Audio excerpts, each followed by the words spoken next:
Hi, Joseph. Hello, how are you? Yeah, long time to talk to you.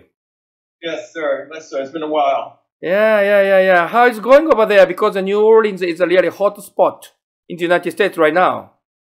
Yes, it is. It's a lot of casualties here due to the virus, Mm. and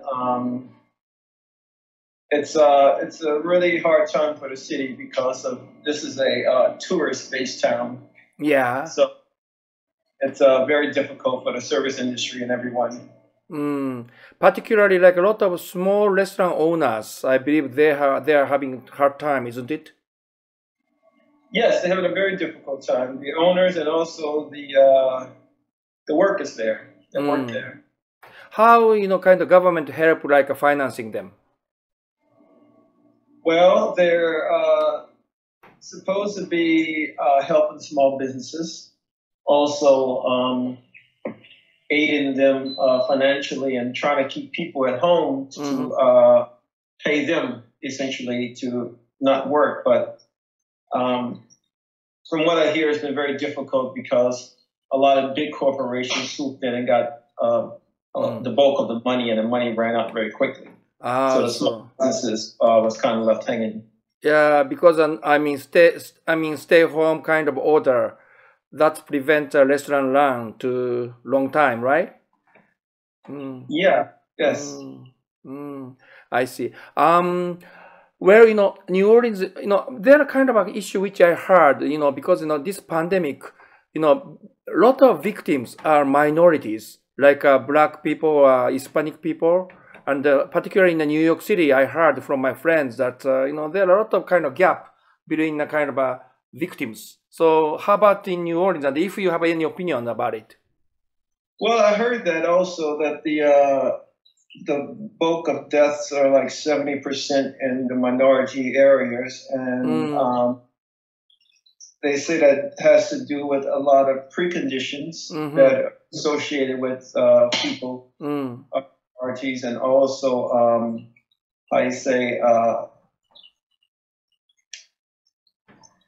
access to better health solutions. So it is difficult to access to the good kind of solutions, you mean? Well, when you have money, you have insurance, you have a lot of things, And the social disparity was already there prior to this virus. It existed prior to that. So all of a sudden the virus come in, people realize they need to see a doctor or go to the hospital. It creates, an overload of the system. And also, some people just doesn't have the immediate access to it because of that insurance, health insurance. So that the insurance issue is maybe kind of a political issue in future. Well, yes, it's been an issue for a long time. Long time, really, right. Eternal issue. But this pandemic create a new mood to create a new insurance system over there? Not as of yet. Not yet. I see. It should. Perhaps that's maybe can be a good outcome of this. Think health system. And right now, like a French Quarter or such kind of busy town, it's just a ghost town. Yeah, it's like it's very unimaginable because it's just so used to a crowded city with tourism and party and bands and music, and now it's just silence. You can hear the birds finally. Oh, that's sad because like musicians and artists, they must need money, I believe. Definitely. So yeah, it's hard. It's hard on a lot of people. The gig workers, the musicians, the people that work at the restaurant, the visual artists also. So. How long do you continue, you guess? They say, well, it should go on at least until end of May, early June. But some even predict even July. But even when they do open up the city, it's going to have to go in small increments. It's not going to be all of a sudden open and business coming, because a lot of people are going to be skeptical about going out to eat, and maybe because of the financial situation, they're not so ready to go spend money to go out and eat. That's traveling. People are it's gonna be a slow comeback, I feel. I see. Well, I happen to be Asian, and right, and then, how can I say? I've been there many times in New Orleans, and it's a beautiful city. And do you think still some kind of resentment against Asians, some kind of discrimination there because of this pandemic? Because yes, just I'm concerned. There is, but I think some people around the world in America, I know in America, because I'm American, but they find someone to blame. I understand. And it's mostly, I think, the ignorant, naively people who think that it's a particular group is totally responsible for this, and why take someone who has nothing to do with it, because there have been diseases around the world for a long time. I mean, I'm part Native American, and smallpox was brought hundreds of years ago and wiped out a great deal of the Indian population, So, sure. I think it's really deep down, the people the people that act that way towards Asians because of this reason, they already have an underlying hate inside of them, I see. I think so. It's just an excuse to exhibit that. I understand.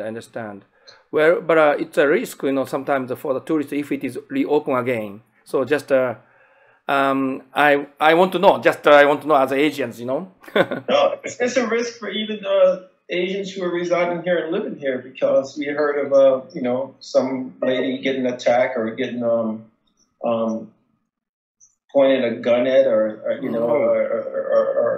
verbally or even assaulted physically. And it's very I think the people who are doing that I think already have a hate inside them. I see. And they just have that reason to I see. do it. I see.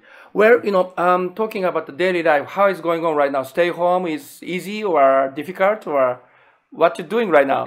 It's easy if you already work from home, I think. But the person that used to be an outdoor and dealing with tourism and a crowd and that's your livelihood, it's very difficult. So Bones is a heavily populated tourist town, and it's a beautiful place to go out and see the sceneries and everything. Now it's difficult because it's so beautiful weather, it's sunny, beautiful weather and dry, and yet you have to stay inside. True. Yeah. In Tokyo right now situation is getting worse and worse in Japan. And now New Orleans already hit the apex or not? Not quite. I heard the governor speaking today, and he say it reached the plateau, but they want to see how it goes and not make any decisions too soon, because they want to see how, if it goes to the peak and if it starts to fall on, gradually and continually and not spike back up. So they want to be careful. I see. So states of Louisiana or maybe city of New Orleans, they will not reopen the kind of economy. They do not have any plan right now. Not in the near future, because I just happened to hear the governor's radio talk show today, and he was talking about that. But I think it'd be unwise to do so so soon because of that reason. Just let it, see how it goes if it keeps gradually going down. I understand. So it's a tough time still. Yes, it's a tough time for a lot of people around the world, though. Yeah, exactly. Joseph, do you have any messages, to the, let's say, under these circumstances, do you have a message to the world as well as English learners, if you have any message from New Orleans, please?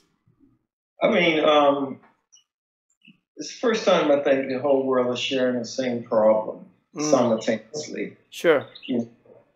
And I think that everyone should just be wise and thoughtful and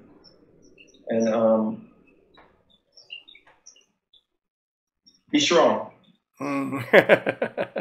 Exactly.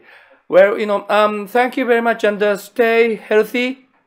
Okay, and I hope that we can see you again soon physically if everything is over soon. Yes, sir. I hope so too. Yeah, thank you. Bye bye.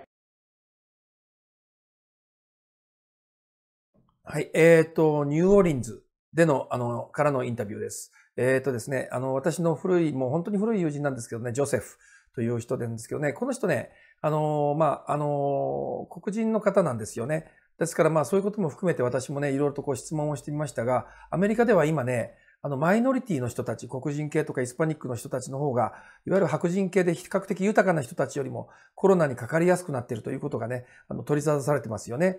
そういうことについて、彼もまさにその通りで、ニューオーリンズの中でもね、やっぱりどうしてもそういう格差が出ているんだってことを、お話しくださいましたよね。かつね、残念なことなんですけども、アジア系、やっぱりこのコロナが中国で生まれて、中国から伝わってきたということもあるので、アジア系の人たちに対するね、偏見がないんだろうかと。これについては実際にね、ニューオーリンズでそういうケースがいくつか出ているということですね。で、すごく綺麗な街で、フレンチクォーターというね、すごく有名な観光地なんですよね。ただ今はゴーストタウンになっているので、そこに勤めているミュージシャンとか、レストランのオーナーとか、今大変な状況だなということも話してくださいました。また、次の国に行ってみたいと思います。